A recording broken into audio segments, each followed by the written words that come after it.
আসসালামু আলাইকুম। আপনার সুখবর, প্রবাসী যারা বাইরে আসেন তাদের জন্য বিশেষ খবর। শুনলে অবাক হবেন যে বাংলাদেশ থেকে এখন যারা আসতেছে বাহির থেকে তাদের জন্য যে ব্যবস্থা বাংলাদেশ সরকার এখন করেছে, আনন্দিত আমরা সবাই। বলছে যে দ্রুত সার্ভিস পাচ্ছে এবং দ্রুত সার্ভিস দিচ্ছে এবং ভালো ব্যবহার করছে, সবাই সাহায্য করছে সবার জন্য।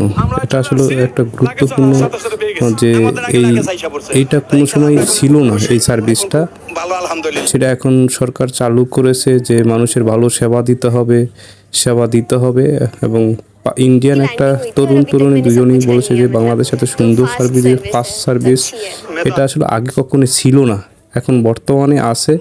এটার জন্য ওরা অনেক থ্যাঙ্কস জানাইছে এবং অনেক কৃতজ্ঞতা জানিয়েছে যে এত সুন্দর সার্ভিস আগে ছিল না, এখন পেলাম। এটার জন্য আসলে বাংলাদেশ বিমান বাহিনী এবং যারা এই কর্মকর্তা হয় তাদেরকে ধন্যবাদ জানিয়েছে বাংলাদেশ সরকার এবং খুব দারুণ একটা উদ্যোগ নিয়েছে যে দেশের প্রবাসী সবাইকে সম্মান করবে এবং সম্মানের সাথে তাদেরকে সার্ভিস দিবে এবং তাদের সেই সম্মানটা, তাদের লাকিস এবং তাদের যে অর্হতা ছিল, যে সমস্যাটা ছিল, ওইটা আসলে এখন আর নেই। এই সমস্যা থেকে বেরিয়ে আসবে আস্তে আস্তে সরকার, সেই পদক্ষেপ নিচ্ছে। এই পদক্ষেপ মাধ্যমেই দেশে সবগুলো সমস্যার সমাধান হবে এবং এই বাংলাদেশ সরকার যে তত্ত্বাবধায়ক সরকারে বলি আমরা, বা এই সরকারকে ধন্যবাদ। সবাই ভালো থাকবেন, সুস্থ থাকবেন। আসসালামু আলাইকুম।